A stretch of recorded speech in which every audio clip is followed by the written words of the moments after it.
that's the topic, right, guys? I'm pretty sure, right? Yeah, Everything right? yeah. Okay, cool. These guys did request for a longer debate. So if the formatting seems a little bit different, they requested in advance because they wanted more context when it came to the topic that they were debating. So it's going to be 9 minute openers, 8 minute cross examinations, and a 5 minute closer. We're going to start that right now. The affirmation, which I think is going to be Jet, you're going to go first. So let me set my timer, and you're going to have a 9 minute opener, and we will go from there. You can start whenever you say your first word, I'll start the timer. Okay, cool. All right, so what's up, y'all? My name is Jet. I will be, I guess, defending the New Testament. And so basically, I think when it comes to topics like this, trusting the Bible, is it trustworthy, anything like that?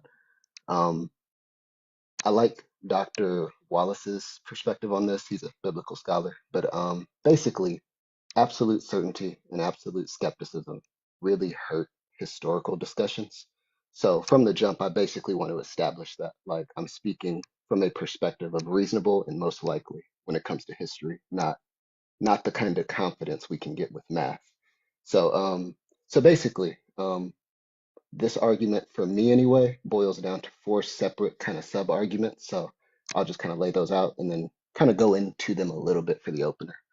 So basically, has the text we have today been altered or changed over time? Basically, meaning if Luke wrote something down and we're reading something Luke didn't say, then we're believing something false. Um, Defending the authorship of the Bible itself. How do we know Luke wrote what they say he wrote? How do we know that James, Paul, Mark, any of those authors are actually attributed to them? Specifically, the Gospels. The others are different. Original authors wrote down the truth, so it doesn't really matter if we properly preserved Mark, Matthew, Luke, or John if they were wrong or were lying. So properly preserving a lie doesn't really help the Christian argument. And then lastly, contradictions make the truth unlikely. That is also a big one too, which is we have four gospels that say a lot of stuff, and some of those things seem to be unreconcilable. So what do you do with trying to figure out the truth when four people tell a story different? So going into each of those, basically, do we have anything altered from the original? So historically, this is kind of a unique position that the New Testament is in because we either know nothing at all about antiquity or we are more sure about the New Testament's preservation than any other document in the history of antiquity. Alexander the Great has about 1,000 year gaps between when he lived and was doing all his conquering and when we actually found a document talking about him that was dated. There's a 1,000 year gap between that. Josephus is a huge help to understanding Jewish culture, Greco Roman culture, the Roman Empire. Josephus is a humongous historian, but there's an 800-year gap between what he's done and when we found what he did. Um, Seneca, Pliny the Younger, Plutarch, 800, 700-year gaps. And stuff just gets more and more like that. So, all in all, comparing that to a New Testament that's sitting at maybe 20 years being penned at the earliest and 80 years at the latest, it's not really comparable historically. So, we'd either have to throw everything out and say we're not even sure if pharaohs existed in Egypt, or we have to be willing to accept the New Testament as at least well preserved. um, Bart Ehrman. He was used in the last debate, but I'll use him here too. But yeah, he also agrees that when it comes to preservation, like the Bible's in a league of its own, specifically the New Testament. Defending the authorship itself, this isn't as heavy an argument. I mean, for the most part, we're really just kind of depending on Papias and a few other people who were either disciples of John the Apostle or others really close at the time who would have actually known who was there and say that they knew this. So when it comes to stuff like that, when it comes to history, especially stuff we're not there for, I would need a reason to doubt someone who was present, not a reason to believe.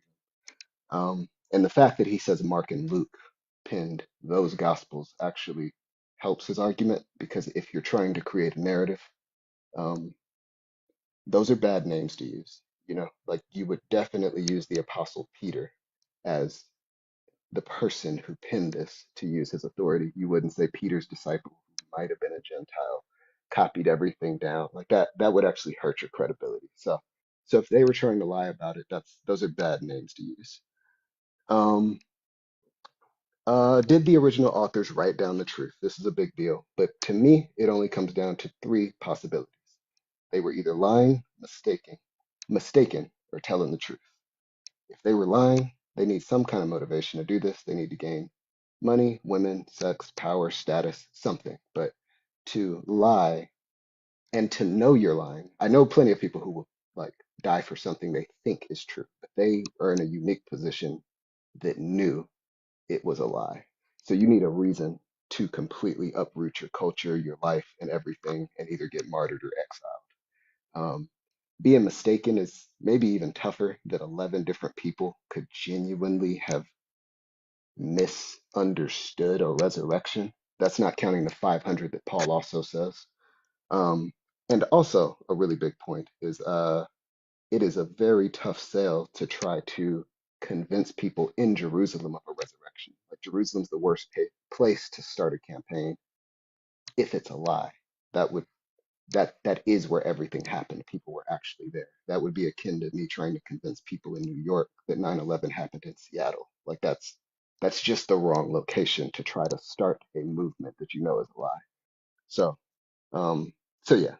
And then lastly, the contradictions make the truth unlikely. This one is unique. I have a few contradictions in my head that I could probably reason out. I have a few that are still tough to do.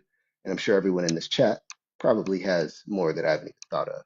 So I'm going to take a broader approach to this because I don't think I'm not in the business of trying to reconcile everything. So this is what I will say in general.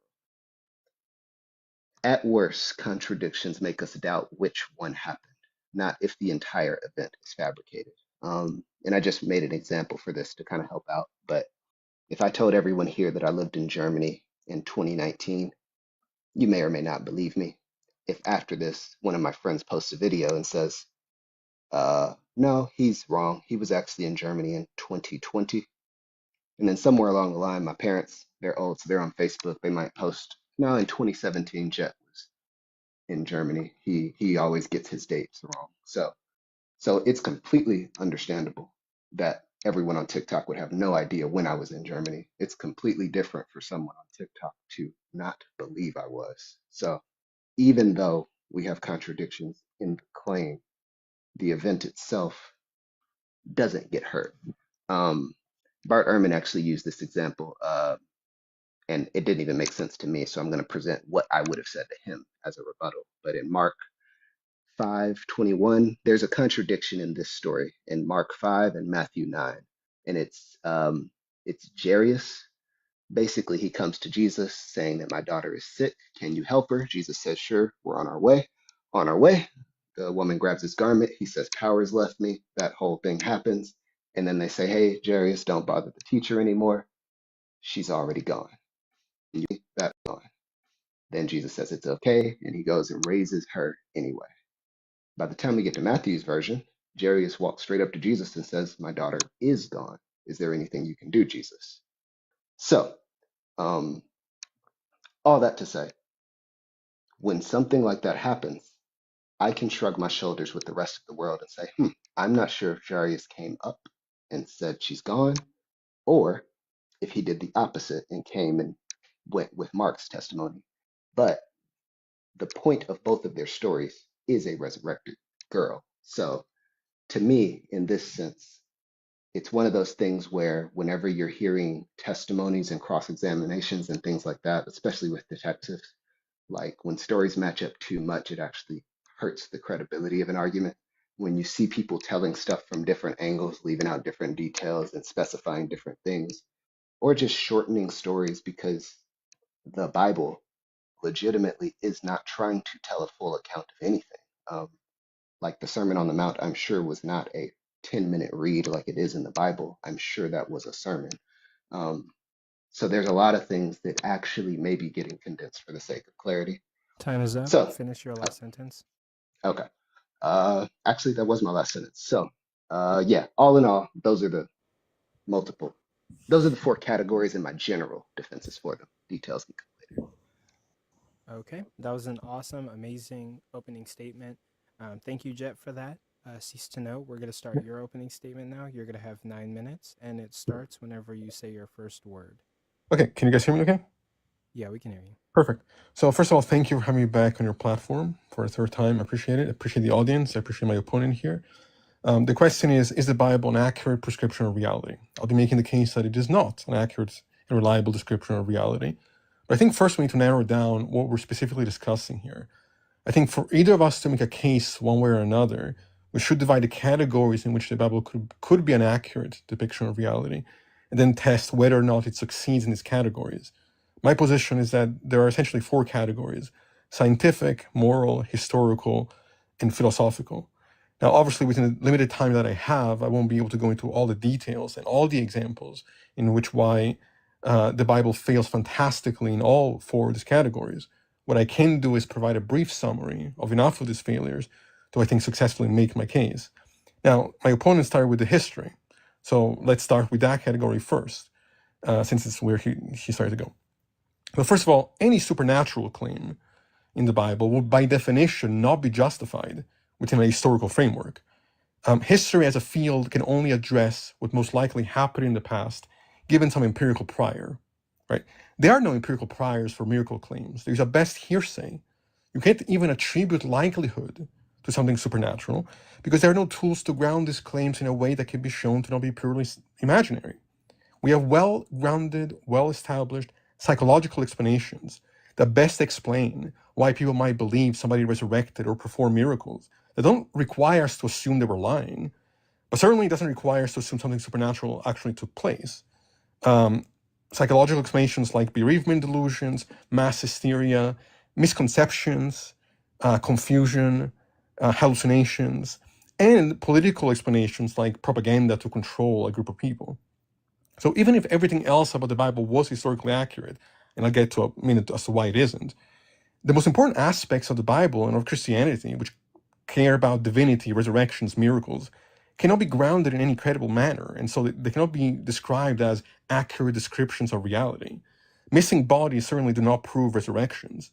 In other words, to claim that the Gospels are historically reliable when it comes to supernatural claims is simply to commit a category error. Now let's go over why the Gospels are not reliable even in a non-supernatural context. First of all, I want to mention scholar Christian Hansen, who recently, I think as early as August 2024, published a paper discussing claims of eyewitness accounts as literally devised in ancient writings. In this paper, what she talks about is that even if real eyewitnesses were utilized, there's no way of determining if these witnesses were faithful in their recollections. In fact, ancient eyewitnesses were often untrustworthy in their reports as part of their role in verifying propaganda. And often, eyewitness accounts were used and invoked for propagandistic agendas. As such, the gospel accounts cannot be trusted. But it's even worse than that, because we have examples in ancient writings of people simply creating fictional witnesses for their own purposes. Something, by the way, that Christian scribes themselves claim occurred. Right? So, contrary to popular opinion, which often cites eyewitnesses to validate certain claims in the Gospels, the reality is that eyewitness testimonies are highly malleable sources across Greco-Roman historiography and literature. So they're not trustworthy in this context. Now, more issues to go over. There's a time gap and lack of eyewitness accounts. The Gospels were written 40 to 60 years after Jesus' death, meaning they are not contemporary accounts. Scholars generally agree that they don't contain direct eyewitness accounts. My opponent mentioned the 500. This is only attested by Paul's letters. We have examples by the thousands in modern times of people being confused about what they think they're perceiving and thinking they're seeing some miracle when it's actually just a natural phenomena that can be explained away scientifically. We have people, college-educated students, believing their favorite gurus are gods on earth, right? But I'm supposed to take the stories and mythology of the first century more seriously? I think that's ridiculous. Secondly, theological focus. The primary focus and purpose of the Gospels was to confirm the Christian faith and present theological messages, not to provide a factual historical record and account of Jesus' life, which is why my opponent's comparison to other documents, historically speaking, is mistaken, because they're trying to do different things. They're different approaches to and expressions of messages. Now, contradictions and variations. The Gospels contain inconsistencies and variations in their narratives, including differing birth narratives, genealogies, and resurrections accounts. To claim that this somehow brings up the credibility of the Gospels is nothing more than confirmation bias. If even in a context where there are clear contradictions, you want to say, oh, well, this actually justifies that the Bible is true, that's just like playing tennis without the net. Like, that doesn't make any sense. If we're to take these things seriously, and then we're running to contradictions in terms of timelines and events and things were said, that's a problem if you're going to say that these are historically reliable. Furthermore, lack of author identification. None of the Gospels identify their authors, nor do they claim to be eyewitness accounts. No credible archaeological evidence to corroborate the events described in the Gospels. Potential for bias and interpretation. The Gospel writers, like any authors, were subject to their own biases and interpretations, which could have influenced how they presented the events and teachings of Jesus. And oral tradition memory distortion. The stories in the Gospels may have been passed down orally for a time, which could lead to memory distortion and changes in the stories as they were retold. This long process of oral transmission about Jesus meant that the stories could have been changed, embellished, made up, and we see this reflected in the changes found within the Gospels.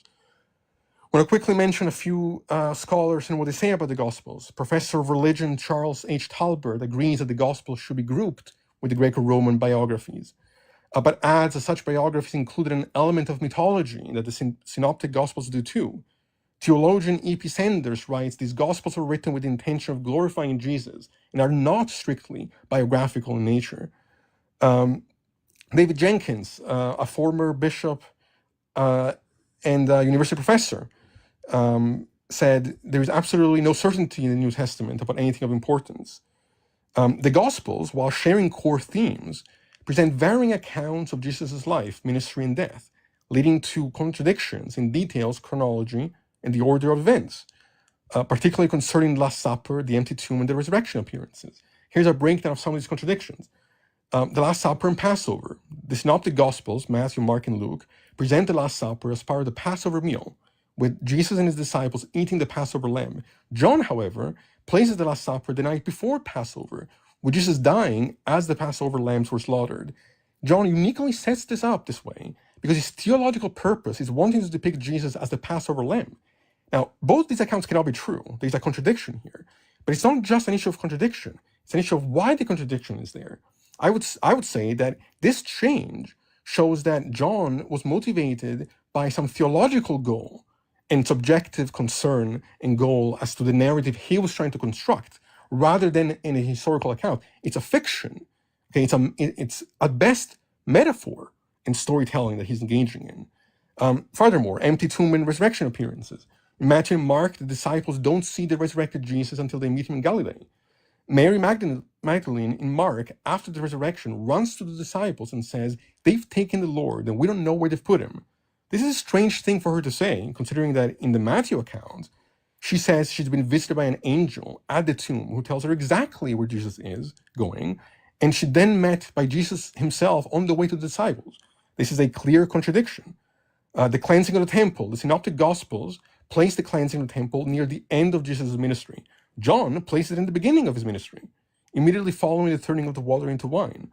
The nativity stories. Matthew focuses on the wise men as star in the flight to Egypt. Luke says that after the birth of Jesus, the family fled to Egypt. Matthew says they went to the Jewish temple. Right? Both can't be right.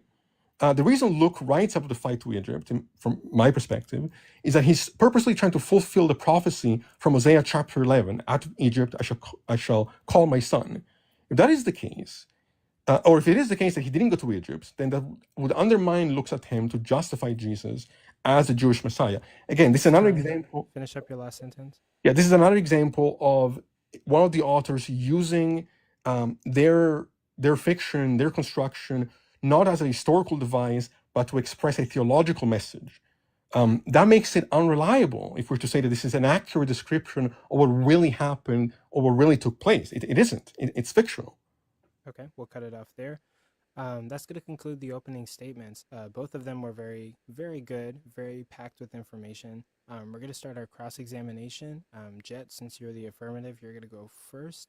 You're going to have 8 minutes to ask any questions to Cease and do your cross examination. It starts when you say your first word.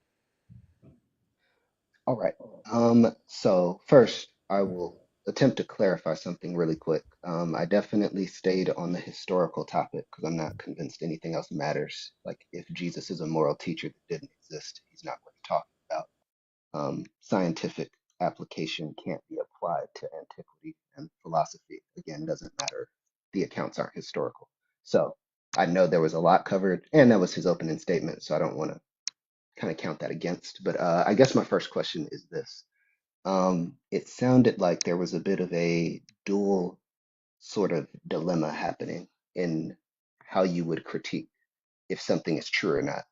Um, on one end, if something is completely normal in the Bible, if all the accounts had just been mundane, normal events, then and God is real, then there's nothing about the Bible that or Jesus's testimony that would have convinced you he was something more than a man. But if there's something supernatural in the story, then it means that it's not credible to you. So it seems like if there is such a thing as God and he did interact with humanity, how, like, what is your measure by knowing how that would happen? I guess is my first question. Well, so to answer that, I have to reject what you said earlier, which is that you don't think that scientific, philosophical, and moral categories matter. I think when we're evaluating the truth of a philosophy, worldview, or set of claims, all these things matter. Now, I don't believe in things, even in a non-supernatural context, just because they're mundane or non-contradictory, right? What is required is credible enough evidence that can justify the claim in some concrete way. That can be historical, certainly. Okay. But I think in a context where we're talking about philosophies and messages about how to live one's life and claims about the nature of the world, that entails that we keep in mind these other categories as being things we Okay. evaluate. Here, let me clarify that real quick. I definitely don't think the other topics aren't important. But if something is false, then it just doesn't matter. Like, if it's not, if Superman exists, then that matters, and I should actually think about how he lives. If Superman is fictional, then he isn't relevant. And so that's why I'm not willing to Oh, I really disagree with that talk. too. I Oh, disagree with that thinking too. you think if something is false, it you should still. Okay, hold on. I I need you think to there's elaborate on plenty that. of value in literature, right? We can write fictions that express important messages without the stories being true. It depends on what the message is, right? It depends on what we're talking about. I'm not Right, right, saying there's right. no But value to the Bible at all, but I'm saying as an accurate description of reality, when most of it I think is metaphor and mythological, it doesn't I, make much sense to call it that. right, right, right. So, okay, so let me focus then. I want to make sure I understand where you're coming from. Do you think that there is a such thing as historical Jesus, period? Yeah, I am. There's no dog in the fight for me, right? In that context, like I'm willing to grant and I'm willing to accept. I think the general consensus that a person of name, the person of Jesus, probably existed in some form, right? Okay, Now, how accurate the stories told about him are, I think that's highly debatable and highly questionable. And because of what I mentioned earlier, with the contradictions and the why the contradictions exist in the first place, and the reason for the contradictions, I don't think most of what is attributed to Jesus is credible. Not even just the right. supernatural stuff, but even other things. Well, okay, so what do you actually think though? Because I don't know how to ask a question until I know where you stand. So is Jesus a real person or is Jesus a fictional person according to Well, what you know I about think history? both. I think some aspect, a person named Jesus, in some sense, existed, but I think it's not one or the other. I think there's a fictional version, and there's probably a real version that existed that I don't think we know Okay. a whole lot about. Okay, so about this existence, who do you think he is and why do you think whatever you think? How are you Yeah, determining truth from yeah. false? I think we have credible enough evidence to believe that he was a preacher that had a very extreme impact on the culture and society. I don't deny that. That's doesn't provide any problems for me. I think he was influential as a thinker and as a figure in history. Okay. Um, Do you believe that he was crucified? I mean, I have no problem with that. I don't believe or disbelieve; it's irrelevant to me. But I have no problem granting that. I have no problem granting, just for the sake of the conversation, that people thought he resurrected. Well, it's not Uh, about granting. I'm trying to make a, like I said, I'm not arguing for absolute certainty, and I'm trying to stay away from absolute yeah, no, skepticism. I I, understand that. I understand okay. that. But I'm So, saying I'm going to be agnostic about most of the existence of Jesus because it's not really. well, we have to pick something because we're in a debate to say that we're arguing for points. If you're going to say you just don't know, I don't know how No, to ask you I, anything. I'm okay granting Jesus existed. What I'm not okay granting, and which I think is the topic of the debate, is that is the Bible a credible depiction of reality? Which I think is a statement that extends beyond just Jesus' life, but including Jesus' life. I don't think the Bible is a credible work in determining what kind of life he actually lived, what he actually did, when those events happened. That I don't think is credible for the reasons I Well, mentioned already. but well, you believe his existence, but you don't trust. Like I'm trying to figure out how you're determining when something in the Bible is credible and when something isn't. Yeah, I believe in his existence because I think that his existence and whatever it is that he did had enough influence to create societal ripples that led to certain changes. Okay, great, great, Right? great. So that that That's as much as I would go with that. okay. So do you agree that on both sides of Jesus, either before he came into the picture or after, there were plenty of Messiah-like figures? There's plenty of people who have claimed to be messiahs, claimed to be special, claimed to be prophets.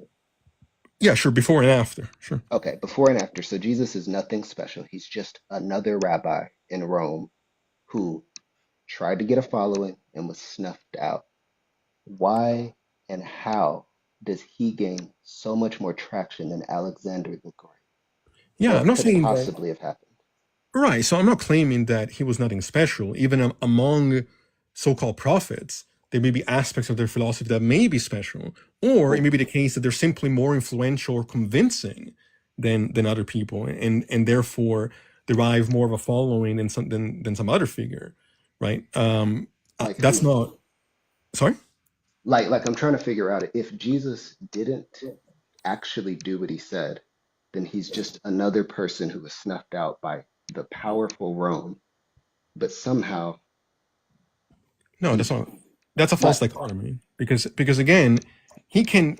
It's not the case that either he was just like anybody else or he's who he says he was. He could have been somebody who was influential and was more convincing potentially than somebody else. But it doesn't mean that the things he claimed were true, right? There. I mean, that's not how psychology works. Just because you're convinced by one person or another doesn't mean that therefore automatically the one that convinced Say you your last sentence. is Time's up. doing something real. Okay. okay, well I guess that was my last. Okay. I will cut it off there. Cease to know it's now your turn to ask questions. You've got 8 minutes on the clock. I'll start whenever you say Sure. your first word. Okay. So my first question is, how do you explain why it is that in the Synoptic Gospels, Matthew, Mark, and Luke present the Last Supper as part of the Passover meal, with Jesus eating with them, while John places the Last Supper the night before the Passover, which is dying as a Passover lamb? Why is there this contradiction? I mean that just falls to the argument I made first, which is I can place the I can place the Last Supper before or after, but questioning if the Last Supper happened because one or three of them got the day wrong is a different statement. But So, it's not just that they got the day wrong, right? There's a reason. I'm not asking why they might mistake a day, right? I'm saying that in terms of thematically, the Gospels in that context are expressing two different messages. It's not just an issue of date; it's an issue of why there is this contradiction. well, they got the day wrong is the simplest explanation. Right. So you're saying it's just he just happened to get the day wrong, and that was the only explanation. Like this kind of falls to the same argument I just said. My intention, if I say that I lived in Germany in 2019 and my friend says it, no, it was 2020. The intention was Germany. If I sat down and mulled over this date really hard, uh, maybe I could get it right, but in Okay. the same way, like the Last Supper's point is to talk about the Last Supper, not the day it was on. Okay. Let me ask you this then. Would you say that a book or a textbook, a historical textbook, that said that World War II ended in 1955 was credible, even if it's still talking about the war in general? Like, would you still say that that is a reliable textbook if it says that it ended in 1955 as opposed to 45? Yeah, especially if we're talking about a history book. Yeah. You would say that it's still Well, reliable if first it's of all, I getting don't dates actually know wrong. which date it was, so you have to tell me the true date before Yeah, I'm not a history buff. yeah, it ended in the late 1945. I believe it was 1945, if I'm not mistaken, but certainly Right. not in the 50s. Yeah, But but but dates I want to dates just get missed make all the sure time. that I heard you correctly. You said that if if a textbook, a historical textbook, got the dates wrong by a decade, you will still find that textbook reliable historically. No, not in Well, that was that my question. specific instance, but I wouldn't burn the textbook either. Like I'm sure it got a lot of stuff right. I'd have to test it. Um, I see. Okay. How do you explain the different narratives in terms of one describing uh, when Jesus was born, the family fleeing to Egypt, versus the other talking about going to the temple, the Jewish temple, because this is an issue of getting dates wrong. This is an issue of entirely different scenarios of where they went. Yeah, no, Um, I mean, I'm tracking. There's the pilot stuff. There's like I actually agree with you, and I think that's the value of corroboration. When you have four different accounts and Josephus and um other people speaking on this stuff. This is the only reason we even know that those things can be questioned. But the idea that the events didn't happen is a different accusation altogether. That's what I'm pointing out. Sure, but in a context where there are reasons to believe that plenty of these events were fictional, how do you determine what is fiction versus what is not fiction? Like, and another question I also want to ask is, at what point, Do you want me what to would answer that one? convince you that? Sorry. I didn't know if you wanted me to answer the first Yeah, question actually, yeah. or Go ahead. Answer that first. Actually, go okay. ahead. Yeah, I think the difference is that if we're talking about historians, yeah, that's one thing. But if we're talking about the ability for 11 people to be wrong about a resurrection, or 500 people to be wrong about a resurrection, or the multitude in Jerusalem to not immediately laugh this off as a bunch of sad disciples who can't take the L, like to me, all of those things, like unless you're saying an error in a book equals the book must be thrown out, it seems like this is a very easy thing since I know these disciples weren't Yeah, historians. I would say it's not one error. It's hundreds and hundreds of errors for specific reasons. You mentioned the Oh, resurrection. I want to ask a follow-up question based on that. okay. Are you educated at all in the context of bereavement delusions, mass hysteria, mass hallucinations, wishful thinking, these kind of psychological explanations that have been known to happen within human beings? Not mass hysteria. That is a feat on par with the resurrection if that happened to 500 people. Uh, well, I would disagree with that, but I'll address why probably in the conclusion because I want to ask you more questions. But to clarify, you're not super aware of the psychological explanations that have been used to describe these things? I mean, I'm aware of the general idea, but if you have a specific, Maybe let me ask you this way. Why do you think that a resurrection, for which we have no empirical prior of, is more credible than something like a bereavement delusion, where people. Well, first of all, do you know what a bereavement delusion is? yeah. Could you tell me what that is? Oh, sorry. It is a person that's grieving about a loss hard enough to have thought they saw someone who was gone. Right. Are you aware this can happen not just for an individual, but a group of people? Uh, I mean, there's levels to it. I don't think what you're implying is anywhere near where psychology is at. Um, I Yeah, I don't would think disagree. 11 people have ever saw the same person and described the events and gone on to risk their lives for it. I've never heard of Right. that. I mean, or you can tell me the source for that, but I've never heard of a anything Oh, on that sure. I scale mean, happening. there are examples far more than 11. First of all, in the context of the 500, we don't have 500 eyewitness testimonies. And as I mentioned earlier, there are reasons to doubt these so-called eyewitnesses, the veracity of there being eyewitnesses in the first place, given what I said earlier about those often being made up to justify certain kinds of propaganda. But even in a context where we accept that to be the case, we have examples by the thousands of people being convinced of Indian gurus Thousands? like Satya Sai Baba, for example, performing miracles and then turning out to completely be false. No, This no, is no. far more than No, that happens all the time. People being fooled is not new, but people being bereaved about a person who isn't here anymore, I've never heard of that in my life. do you think that here's another Like, what's your question? source for that? Yeah, in terms of people dying for their beliefs, is that what you're asking? No, no, no, no, no. Not dying for their beliefs. They didn't think he was going to get up. That wasn't part of their belief system. No, I'm not saying So it was. But I'm saying I thought you were referring to the persecution is what I thought you were saying. no, you said that I'm saying I completely agree that thousands on thousands have been tricked before. But the idea that people who lost someone would together come grieve and build a narrative that would actually convince people who were not his followers is a completely different type of accusation. Like So how that's do you okay? So how do you explain by that logic the spread of any ideology or religion or cult, right? I mean, how do you think cults are formed? How do you explain somebody like Jim Jones and the kind of following that he gathered? I mean, I know this is a different example in terms of grieving, but I'm confused as to why you seem to think that it's so unlikely that the only way these things could have spread if it is if they were true. How do you explain all the other followers for every other religion? That's time, but Jet, you can answer that question and we'll move on. okay, sweet. Um, yeah, I think it's because of the uniqueness of the disciples' position. Specifically, they were actually there. So for them to believe something means I know plenty of people who will die for something they think is true. I don't know people who will die for something they know is a lie. And for these people, the actual people who watched their teacher get unalived to come back and then convince people who watched this happen and weren't following him, like that's a completely different scope when it comes to what would have had to happen mentally for those skeptics. Okay, I'll That's cut it off there. oh, okay. So next is going to be your second round 8-minute cross examination.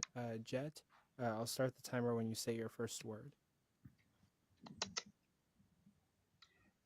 Okay.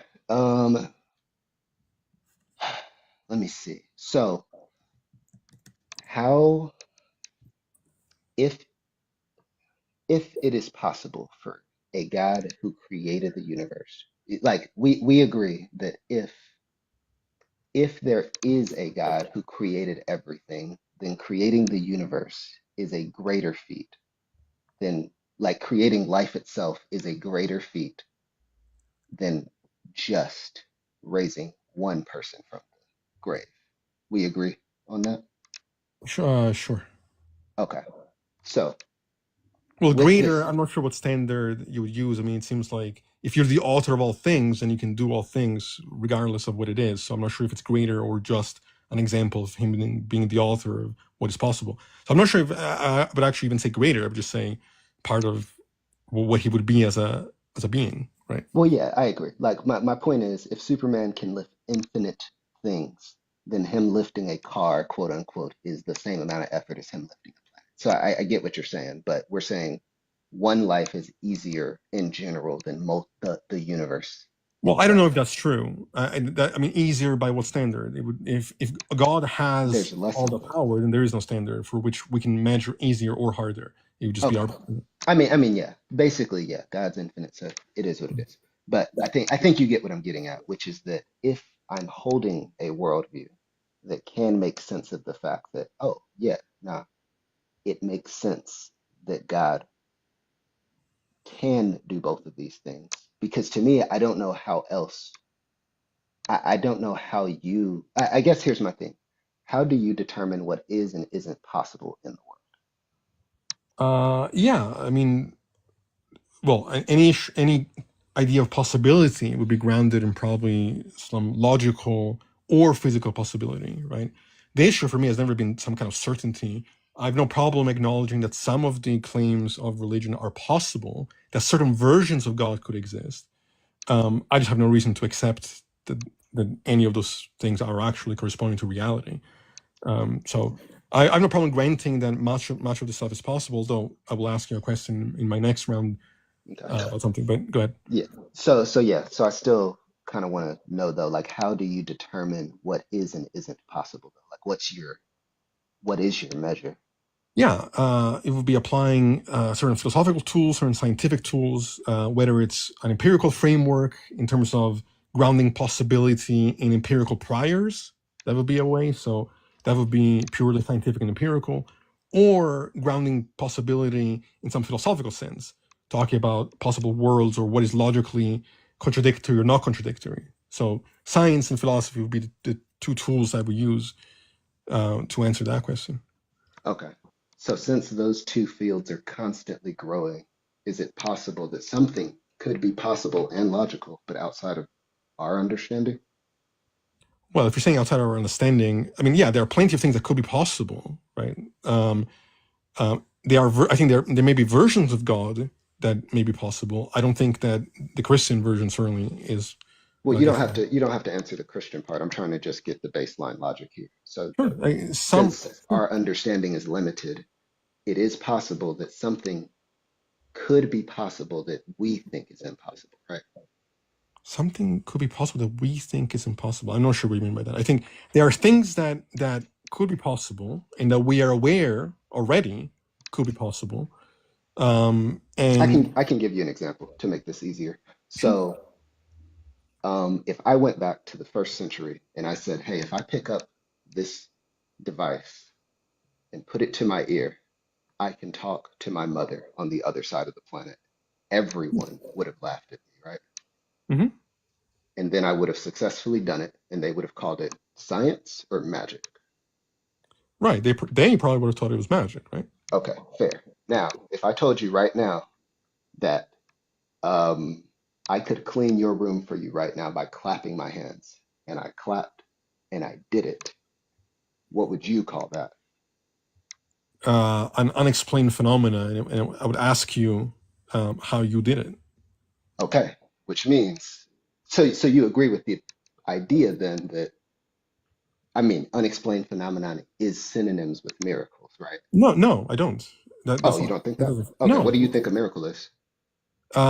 a suspension of the existing laws of nature, whereas there could be unexplained phenomena that exist within the laws of nature, but we don't have a full picture of what those laws of nature are. Right. So I'm not saying that there aren't unexplained phenomena. Of course there are. Right. That doesn't justify belief that something supernatural is happening or that God is maneuvering anything to make those unexplained phenomena take place. Right. Unexplained phenomena can still exist within a naturalistic framework. Yeah, so what if instead of okay, it seems like the word miracle is actually hurting the argument. So if I throw miracle out and I say Jesus did multiple unexplainable phenomena in his life, does that make the Bible credible now to you? No, what will make the Bible credible would be, like I was saying earlier, if it's managed to get those categories that I mentioned, um, questions about those categories correct, right? If the historical accounts were not contradictory, if the things he claimed about science were not contradictory, if the things he claims about what those laws of nature are, as we understand them currently, were not blatant misunderstandings of the way the universe scientifically actually works, Okay, that would this be might credible. help. Do you think of the Bible as one whole book, or do you think of them as separate documents? Because that No, would I think probably of it help as with this. I think of them as separate documents, Okay, and I because think of them as not being. I don't think that the goal of the Bible is to be an accurate description of reality, which is the topic for tonight's debate. I think what they are is, like many other things, expressions of certain lessons and ideas through mythology. Right? That's what I think most of the Bible is: metaphor, storytelling, mythology, to hopefully get at some deeper message that may be of some value. Well, yeah. But I'm not trying to argue because to me that's what I'm saying. I'm like, I'm not talking about the books we have stapled together that we call the Bible. I'm saying separate documentation about Jesus. Like we can actually shorten this conversation and just put the Old Testament aside for a little bit. The Gospels specifically have multiple unexplainable phenomena that you just said would be outside of our understanding, but wouldn't be impossible, right? Well, no, that's assuming. Well, yeah, I'm not saying anything is impossible, but I'm not willing to grant your assumptions there because you're talking as though what we're reading in the New Testament is already things that have happened. I'm saying two things. One, I have good reasons, historically speaking, to doubt that what we're reading is not fiction. But even in a context where I was to accept the idea that people believed that some unexplained things occurred, I have psychological explanations, well grounded in science, well attested to by the thousands, that better explain why people might have thought those things took place better than the Can you assumption finish that your something last supernatural sentence? took place. Okay. What I'll just ask this. I do want those sources on what phenomenons you've seen for mass hysteria of Certainly. a okay. Okay, and then we'll cut it off there. Cease to know it's going to be your cross examination. You have 8 minutes, and this is going to be the end of the 2 rounds of cross examination before we move on to the closers. I'll Sure. start the time whenever you say your first word. Okay. So would you agree that if the notion of the Christian God was shown to be incoherent, that therefore the Bible as a whole could be rejected as some uh, constructive description of reality? Um, I'm not necessarily I understand the question before I say Okay, yes or no to that. okay, if the very notion of God as the Christian, or even theism, let's back up a little farther, Okay. if that notion of God can be shown to be contradictory or incoherent, um, would it not follow, therefore, the Bible, in an attempt to describe that particular God, would be false in its message? Mm, I see. Yeah, no, I agree with that on this premise that Christianity comes before the Bible. So like the Bible didn't create Christianity in my understanding. Christianity created the Bible. I want But to ask something. but yeah. Yeah, sure. Well, real quick, because I actually don't think I got an answer earlier. Why Okay. do you take miracle stories as more credible than psychological explanations? It's just a lack of sources that you just haven't been. No, I don't Looking? no. I don't actually think that's true. I take high skepticism with things that are unlikely.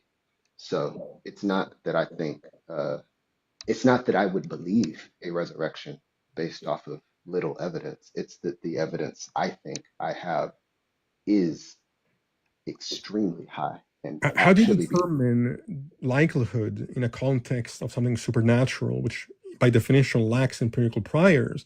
And again, going to eyewitness accounts, with what I mentioned earlier, then eyewitness accounts not being credible as literary devices. On what ground do you say that Wait, there's wait. all this overwhelming evidence? Well, you said a couple of things in there. You said that the documents aren't credible. So we'd have to establish that's true. Because if they're not credible, I agree we shouldn't believe them. The argument I'm making is that they are. So we'd have to start there. I see. So let me ask you this: do you think that God exists as a mind, or existed as a mind and a self alone prior to creation? Yeah, I think God is the original cause. Okay, can you explain to me what you mean by mind and what you mean by self? Because I understand those words in a context of there being an external world. Like I understand what it means to be a mind in the sense that I can have a perception of things that are outside of me. I understand a self to be something that is in contrast to things that are not me, right? So it seems Hmm. to me like you're stripping away the linguistic meaning of those terms when you say that God could have existed prior to anything outside of itself. I don't know what that means. Yeah, I mean, we would have to get into a cosmological conversation, but the shortest way I could say it is I don't think when an inventor makes a digital world or a video game, it's like that when you create, it doesn't make you less of yourself to make something new. But So God, he is the inventor in an analogy not existing in an external world? well, yes, he's an example of. the world we're talking about, the digital world, doesn't exist prior to him, but he Right, would but have he been. exists. Yes, but prior to the digital world, in the creation of the digital world, the creator is already existing in the real world.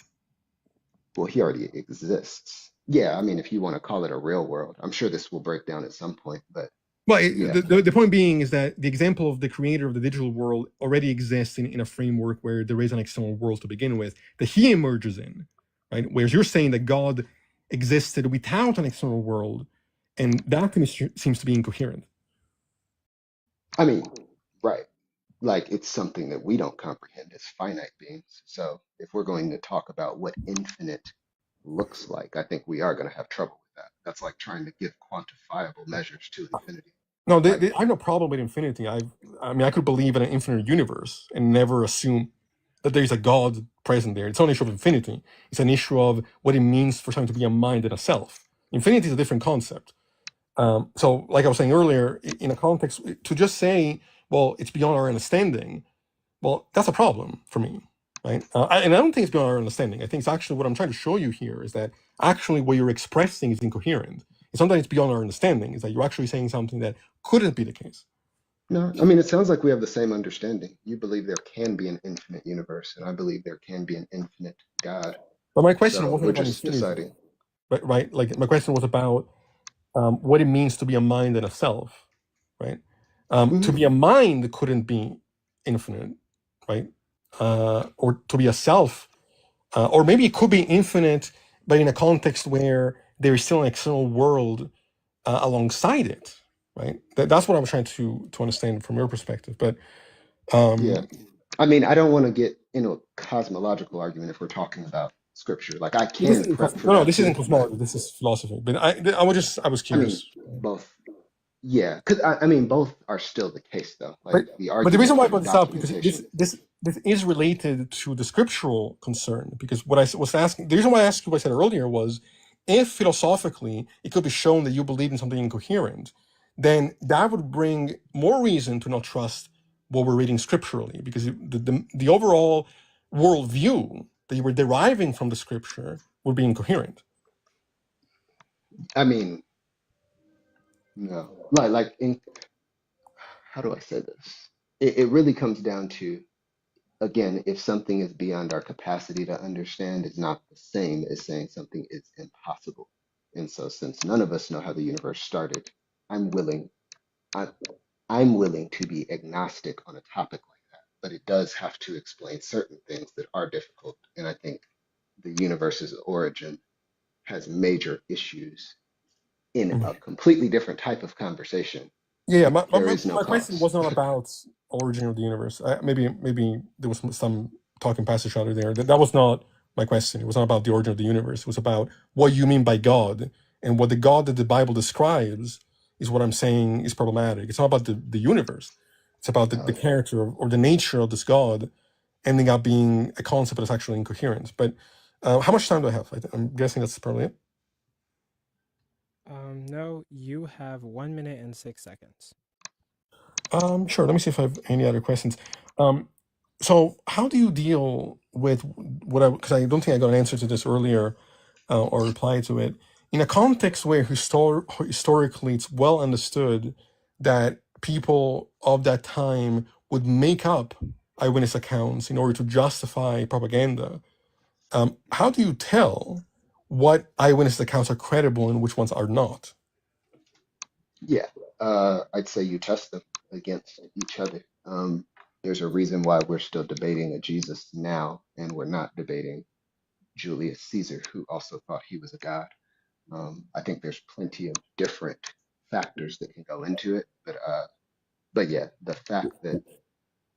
the fact that something like a random Jewish Messiah could become a worldwide phenomenon means something had to happen significant enough to make this specific nobody a somebody we're still talking about. Like that to me needs an explanation. Do you Um, believe that about Joseph Smith too? Uh, Finish up your last sentence. oh, yeah, Joseph Smith is sitting in a completely different category of credibility. We can get into it, but that's not close to me. We Okay. like for real. That's not close. Okay, we'll stop it right there. And we're going to conclude with the 5 minute closers. The affirmative, you can do your closer first, and I will start the timer um, when you say your first word. All right. So my closer will probably not take all of the time, but I do want to reiterate a few points, because I know we covered a lot of ground.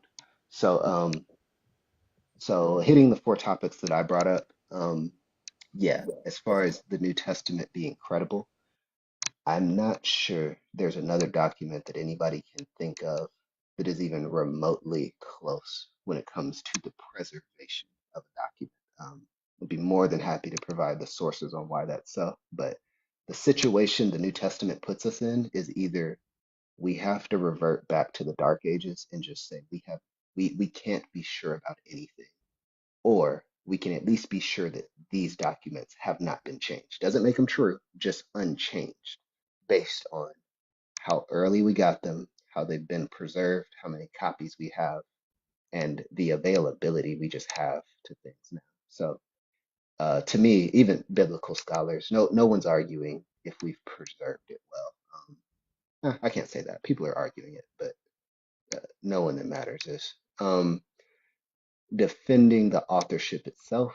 Um, Again, I brought that up because I think that is a valid argument. If people are just slapping name tags on top of Bibles to say this is who wrote what, then that does hurt the Christian argument. But I think it's an antiquity issue. Like sometimes I think we got to remember, like when we're digging this stuff up in the ground, finding stuff in tombs and finding half decayed pieces of paper, like we're not like archaeologists aren't finding thumb drives. Like no, like we can't be upset that Mark or Luke didn't save their gospel to the cloud. Like what we have is arguably the best kept documentation in the history of humanity. Um, Again, when it comes to the gospels themselves, the gospel writers, I would still need a motivation for what they're doing, unless there's a huge bias against the idea of, I won't say miracles, I'll just say, what did we say? Unlikely phenomenon. I forget the exact word, but yeah, there needs to be a motive for lying in the disciples' situations because this is 11 people who literally saw their Messiah unalived in a horrible way and then decided for themselves, I am going to follow suit. And the first thing I'm going to do with my teacher that taught us that lying is wrong is to invent the greatest lie of all time.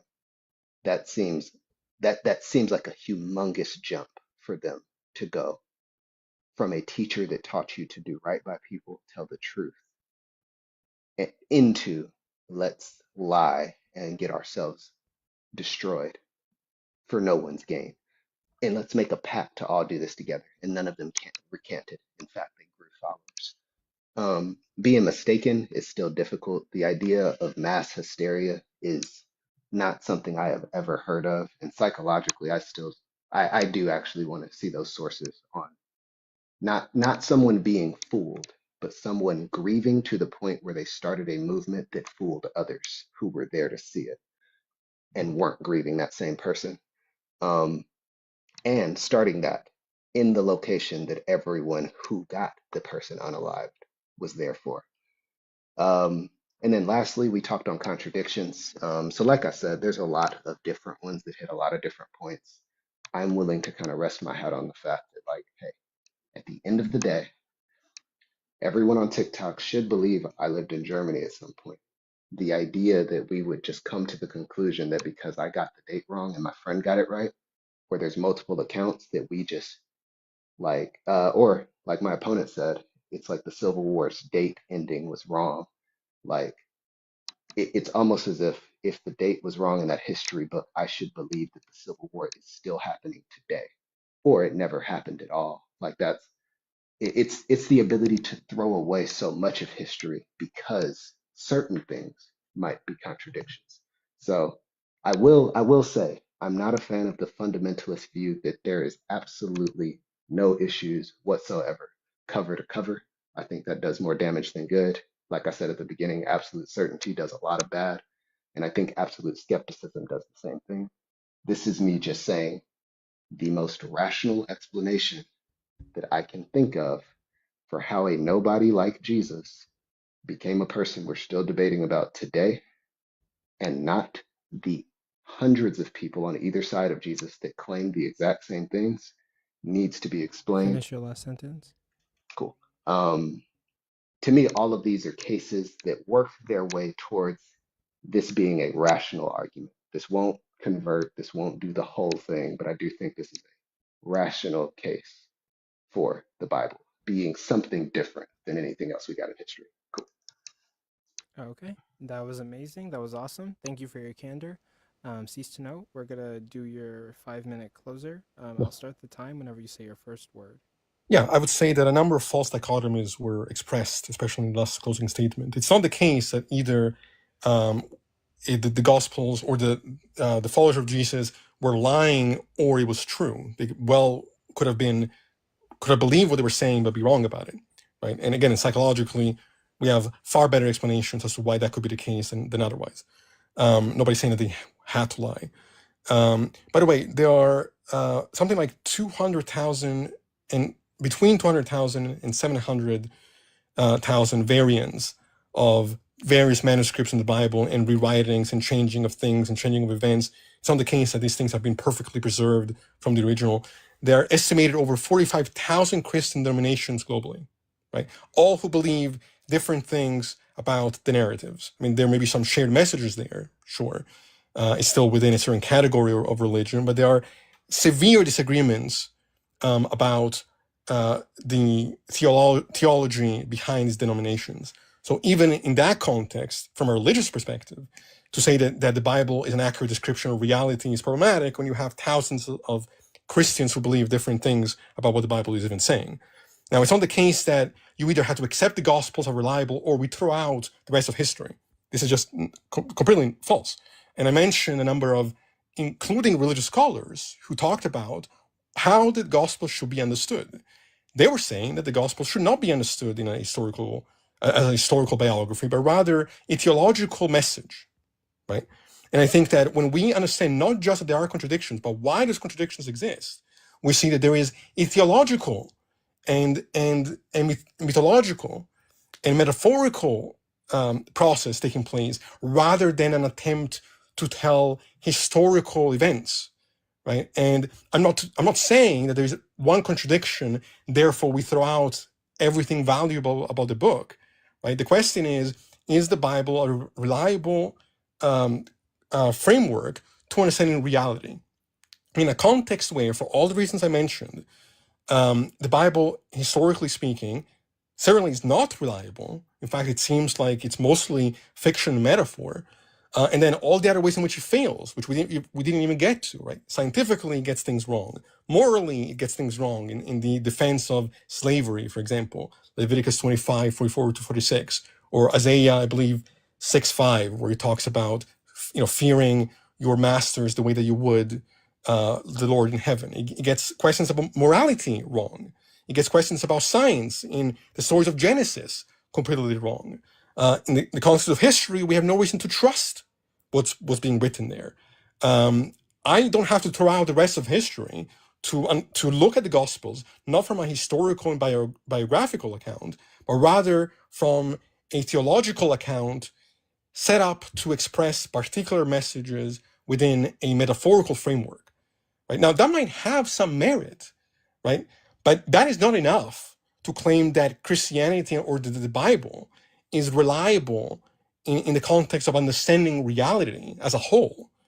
Again, philosophically speaking, there's a huge problem because, again, the example I gave of the interpretations, there are so many different interpretations and of the same scripture where there is what we call an underdetermination of theories there, where we can't even get the specific messages. Can't even agree on those messages.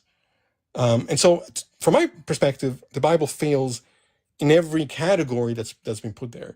Morally, scientifically, historically, philosophically. The Bible, I think, fails to accurately describe reality in all of these categories. And again, I don't have to believe anybody was lying about anything. there's nothing surprising about why we're still talking about Jesus today, right? It's no more surprising than why cults exist in anywhere else in the world, why belief systems have spread by the millions, right? This can easily be explained psychologically, sociologically, um, politically. There are explanations like, the reason why people might want to try to control people in the masses using the fear instilled by religion. Why people might really be moved by their misconceptions about what was taking place and be moved by an influential and convincing preacher. All these things can explain the spread of Christianity without ever having to assume anything on insufficient evidence, without ever having to assume that some miracle took place, some resurrection took place. The claim here is that Jesus is unique in history. He's unique only by numbers, right? He's not unique in terms of the ways in which people believe those things. Yeah, my last statement is, I appreciate you giving me the chance to come on here and discuss with you guys. I hope I've laid out my case for you as to why the Bible fails to be credible in this category. So thank you again. Okay, that was amazing. That was like really like information packed and filled with like a lot of knowledge and a lot of stuff to learn from. I genuinely appreciate both of you guys being here. That was a packed debate of like information, and I hope that the people in the audience like learned something from everything that was said. There was a lot of interesting different perspectives to really like look at. So I appreciate both of you guys for being up here. And yeah, thank you guys. As far as like time goes, I would allow for guests to come up, but we are 6 minutes behind schedule, and the next debate is going to be it's going to be if I'm correct, Wi-Fi Gospel versus Daniel Green on Is the Christian God Good? So I guess what we can do is I'm gonna look and see if they're in the guest request. If not, we can have a couple guests until they arrive. But yes, they will be going next at about like 9:20. So thank you guys for coming up. I'll drop you guys, and I'll DM you guys later to say thank you further. But yeah, I love the debate. It was awesome. Thank you. Thank you. Oh, there were people at the bottom asking if there was a poll too. I didn't know if that was still a thing. Oh yeah, I gotta put up the poll to see who won. I will start that um, right now. Let me But see. great debate, by the way. Ceasetoknow. That was fun. I appreciate Thank it. you. Pleasure to talk with you. Yeah, so I'm typing it out right now.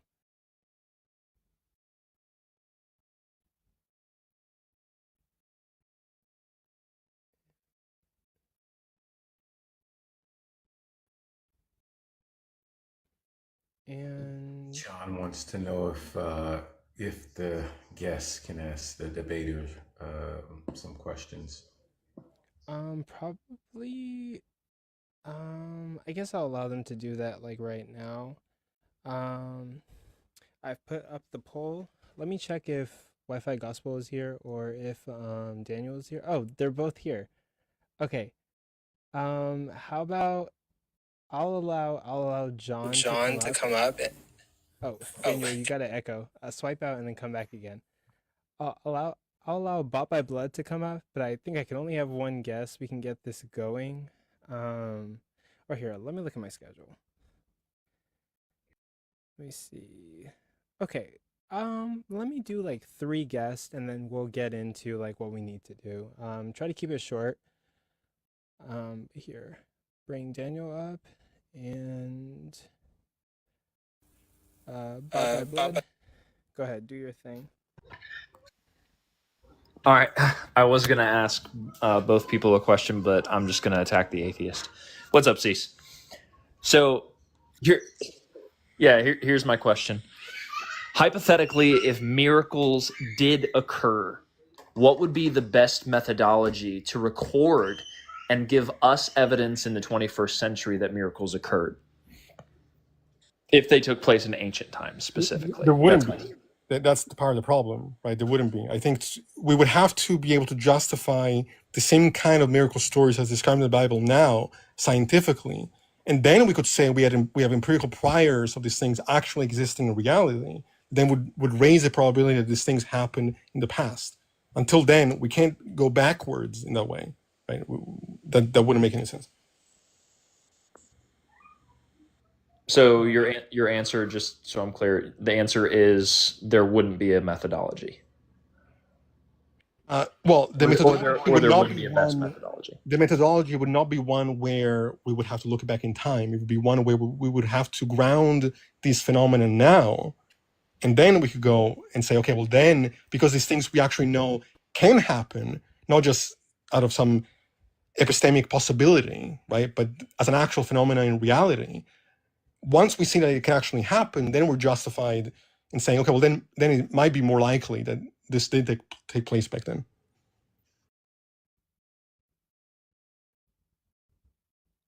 Okay. So John dropped down. I'll do one or two more guests.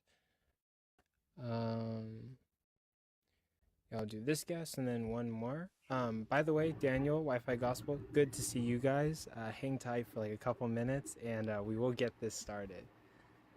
But hey, Black Stallion, you got a question for either of the previous debaters? I guess since the last person questioned the atheist, I'll question the theist this time. Do you believe that a fictional character has value to society? What's up, Black? By the way, he's a friend. But So has value. Yeah, I think yes. philosophies have value. Like The Boy Who Cried Wolf is a valuable story that I don't think is true. So yeah.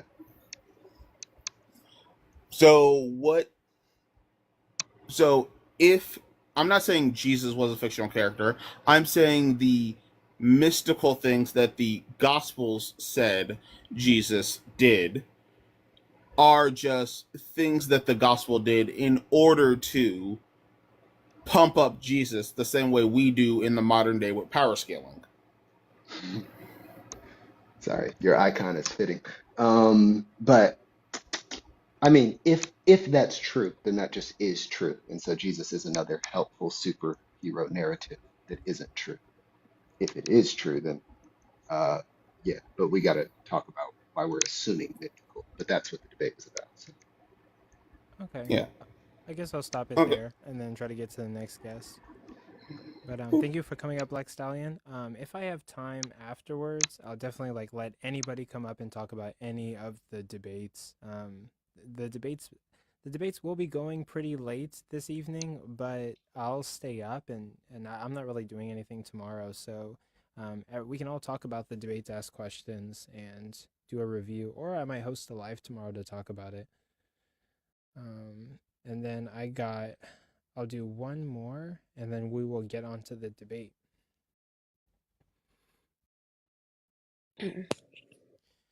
Hey, what you got for us? Is it my turn? Daniel? Yep, Oh yeah. go for it. Go for it. I guess it's more of a comment, so I'll definitely keep it short. I just wanted to say I really thought this was a good debate from both debaters. I think the atheist reminds me of like a just in the lane of like an Alex O'Connor, just like having genuine questions, like genuinely trying to understand rather than being petty. And then I think the Christian was just providing good foundational arguments, um, which I think just caused it to turn into a really good debate. Honestly, this would be my last sentence, but I think these debaters would benefit a lot if they came on again in the cross-examination type, because I think they miss each other a lot, or more so, things are not able to be addressed in the individual statements, but when they get to speak to each other, I think they actually progress more in the conversation. So, if in a future debate they can do that for a bigger chunk of time, I think that would be great. And that's all. Okay.